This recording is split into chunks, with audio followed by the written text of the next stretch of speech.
Electric వాహనాల విక్రయాలు క్రమంగా పెరుగుతున్నాయి.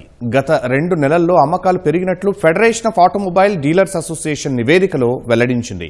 దక్షిణాసియాలో ఉద్రిక్త పరిస్థితుల వల్ల పెట్రోల్ ఉత్పత్తుల రేట్లు భారీగా పెరగడంతో వాహనదారులు బ్యాటరీలతో నడిచే వాహనాల పట్ల మొగ్గు చూపుతున్నారు.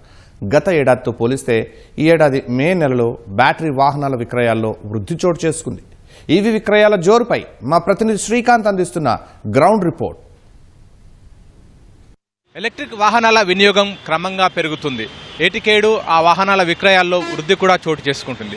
దక్షిణాసియాలో ఉద్రిక్త పరిస్థితుల వల్ల అక్కడి నుంచి ఇక్కడికి సరఫరా కావలసిన ముడిచెమురు ఆశించిన స్థాయిలో లేదు. అంతేకాకుండా సిఎన్జి సరఫరా కూడా సరిగ్గా లేదు. దీంతో అధిక ధరలు ఉంటున్నాయి. పెట్రోల్ డీజిల్ ఉత్పత్తులతో పాటు సిఎన్జి కూడా అధిక ధరల వల్ల వాహనదారులందరూ కూడా ఎలక్ట్రిక్ వాహనాల వైపు మొగ్గు చూపుతున్నారు. ఎందుకంటే బ్యాటరీ ఒకసారి ఛార్జింగ్ చేస్తే దాదాపు అత్యాధునిక టెక్నాలజీ వల్ల ద్విచక్ర వాహనాలు అయితే కనీసం 100 కిలోమీటర్లు, కార్లు ఇతర ప్యాసింజర్ వెహికల్స్ అయితే 200 నుంచి 400 కిలోమీటర్లకు వచ్చే విధంగా కూడా ఆ మేరకు బ్యాటరీలను రూపొందిస్తున్నారు. దీనివల్ల మెరుగైన సౌకర్యాలు పెరగడంతో వాహనదారులంతా కూడా ఎలక్ట్రిక్ వాహనాల వైపు మొగ్గు చూపుతున్నారు.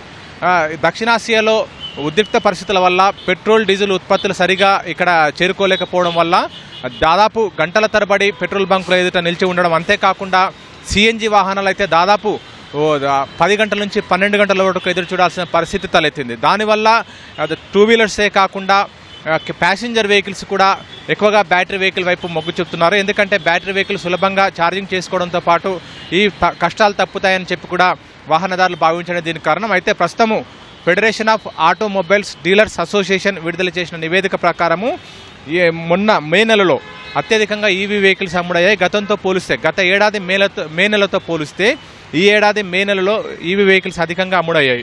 అయితే పాడా నివేదిక ప్రకారం మే 2026లో కూడా అత్యధికంగా వెహికల్స్ విక్రయాలు జరిగాయి. అందులో టూ వీలర్స్ ఎక్కువగా విక్రయాలు జరిగాయి.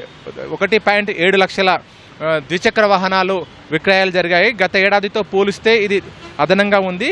అయితే మొత్తం టూ వీలర్స్ వాహనాల్లో 9.3% అంటే దాదాపు ప్రతి 100 టూ వీలర్స్ కొనుగోలు చేస్తే అందులో దాదాపు 10 వరకు ఈవీ ద్విచక్ర వాహనాలే ఉండడం ఆశించదగ్గ పరిణామం అని చెప్పి కూడా నిపుణులు చెప్తున్నారు.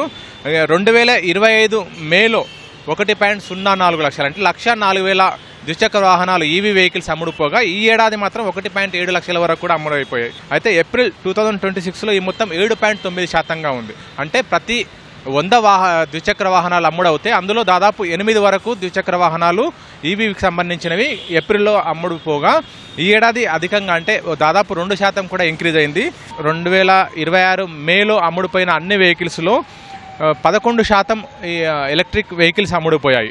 ఇందులో 2.7 లక్షల వాహనాలు అంటే అందులో అన్ని రకాల వాహనాలు ఉంటాయి. కమర్షియల్, ప్యాసింజరు, అంతేకాకుండా టూ వీలర్స్, ఆటోలు, ఈ విధంగా అన్ని రకాల వాహనాలు దాదాపు 2.7 లక్షలు అమ్ముడైపోయాయి. ఎలక్ట్రికల్ వెహికల్స్లో దాదాపు 27,000 ప్యాసింజర్ వెహికల్స్ అంటే అందులో ఎక్కువగా ఆటోలు ఎక్కువగా ఉన్నాయి. అంటే గత నెలలో పెట్రోల్, డీజిల్, సిఎన్జి కొరత వల్ల దాదాపు గంటల తరబడి ఆటోలు అయితే ఉదయం తెల్లవారుజాముననే ఎల్పీజీ కానీ సిఎన్జి స్టేషన్లకు చేరుకొని దాదాపు గంటల తరబడి దాదాపు 10-12 గంటల తరబడి తర్వాత కానీ వాళ్ళకు సిఎన్జి లేదా ఎల్పీజీ ఫీల్ కాలేదు. ఆ కష్టాలను అనుభవించిన వాళ్ళంతా కూడా కొత్తగా కొనుగోలు చేసే వాళ్ళు కావచ్చు, లేకపోతే ఉన్న ఆటోలను విక్రయించి కొత్తగా బ్యాటరీ ఆటోలు కూడా కొనుగోలు చేసిన వాళ్ళు ఎక్కువగా ఉన్నారు. ఈ నివేదికలన్నీ కూడా federation of automobiles dealers association చెప్పిన నివేదికలు. దాదాపు 27,000 ప్యాసింజర్ వెహికల్స్ అమ్ముడైపోయాయి. దాదాపు 2,77,000 వెహికల్స్లో 1,70,000 దాదాపు టూ వీలర్ వెహికల్స్ ఉన్నాయి. అందులో ప్యాసింజర్ వెహికల్స్ 27,000కు పైగా ఉన్నాయి. గతేడాది మేతో పోలిస్తే ఈ ప్యాసింజర్ వెహికల్స్ దాదాపు 81% వృద్ధి సాధించాయి. రాష్ట్రంలోనూ కూడా ఇదే విధంగా అంటే దేశవ్యాప్తంగా ఇప్పుడు మనం పాడా చెప్పిన నివేదిక ప్రకారం మొత్తం కూడా మనం చెప్పాము. రాష్ట్రంలో కూడా ఆశించిన మేరకు కూడా ఎలక్ట్రికల్ వాహనాల విక్రయం జరుగుతున్నాయి. ఎందుకంటే రాష్ట్ర ప్రభుత్వం ఈవీ పాలసీని ఎంకరేజ్ చేస్తుంది. ఈవీ పాలసీ ప్రకారం రోడ్ ట్యాక్స్ పూర్తిగా మినహాయింపునిచ్చింది. దీనివల్ల ఎలక్ట్రిక్ వాహనాలతో పాటు కార్లు, పెద్ద వాహనాలన్నింటినీ కూడా భారీగా ఆదా అవుతుంది. రోడ్డు పన్ను చెల్లించడం వాళ్ళకు ఒకవేళ ఈవీ వెహికల్ కొంటే వాళ్ళకు రోడ్ ట్యాక్స్ చెల్లించే అవకాశం లేదు. అంటే ప్రభుత్వం రాయితీ కల్పిస్తుంది. దీనివల్ల అంటే వాళ్ళని ప్రోత్సహించడానికి ప్రభుత్వం ఈ అవకాశం కల్పిస్తుంది. దీనివల్ల కూడా గత ఏడాదితో పోలిస్తే ఈ ఏడాది అధికంగా విక్రయాలు జరుగుతున్నాయని చెప్పి కూడా రాష్ట్రంలో వాహనదారుల ఆటోమొబైల్ ఇండస్ట్రీకి సంబంధించిన వాళ్ళు చెప్తున్నారు. కార్లు అయితే గతేడాది నెలకు 1000 అమ్ముడుపోతే ఈసారి 4,000 కూడా అమ్ముడుపోయాయని చెప్పి కూడా గత ఏడాదితో పోలిస్తే దాదాపు 4 రెట్లు పెరిగిందని చెప్పి కూడా ఆటోమొబైల్ ఇండస్ట్రీకి సంబంధించిన వాళ్ళు చెప్తున్నారు. టూ వీలర్స్లో కూడా అధికంగా వాహనాల విక్రయాలు జరుగుతున్నాయని చెప్పి కూడా ఆటోమొబైల్ ఇండస్ట్రీ వాళ్ళు చెప్తున్నారు. ఇదంతా కూడా ఆశించదగ్గ పరిణామం. ఎందుకంటే ఆటోమొబైల్ సంబంధించిన ఇండస్ట్రీలో ఎలక్ట్రిక్ వెహికల్స్ ఇంట్రడ్యూస్ అయిన మొదట్లో సంబంధిత మౌలిక సదుపాయాలు లేకపోవడం, అంతేకాకుండా బ్యాటరీ మన్నిక పైన కూడా పలు సందేహాలు ఉండడంతో చాలామంది ఎలక్ట్రిక్ వెహికల్స్ కొనుగోలు చేయడానికి ఆసక్తి చూపించలేదు. మొదట్లో టూ వీలర్స్లో అయితే కనీసం 50-60 కిలోమీటర్లకు ఛార్జింగ్ మాత్రమే వచ్చేది. ద్విచక్ర కార్లు, ఇతర ప్యాసింజర్ వెహికల్ అయితే 200-250 కిలోమీటర్ల లోపే ఉండేది. కానీ ఇప్పుడు దాదాపు 500 కిలోమీటర్ల వరకు కూడా, అంటే ఒకసారి ఛార్జింగ్ చేస్తే 20 కిలోవాట్స్ 40 కిలోవాట్స్ ఆ బ్యాటరీ సామర్థ్యాన్ని బట్టి ఒకసారి ఛార్జింగ్ చేస్తే 500 కిలోమీటర్ల వరకు కూడా ప్రయాణించే అవకాశం ఉంటుంది. టూ వీలర్స్తోనూ కనీసం 100 కిలోమీటర్లు ప్రయాణించే అవకాశం ఉంటుంది. ఈ లెక్కన ఎక్కువ కిలోమీటర్లు తిరిగే వాళ్ళకు కిలోమీటర్కు ₹1 చొప్పునే ఖర్చు అవుతుంది. అదే పెట్రోల్ డీజిల్తో పోలిస్తే పెద్ద వాహనాలకైతే దాదాపు ₹5-6 వరకు కిలోమీటర్కు ఖర్చు అవుతుంది. కార్లకు, టూ వీలర్స్కి అయితే ₹2.5 దాకా ఖర్చు అవుతుంది. కార్లకు కూడా దాదాపు ₹4 వరకు ₹5 వరకు కూడా ఖర్చు అవుతుంది వాహనాన్ని బట్టి.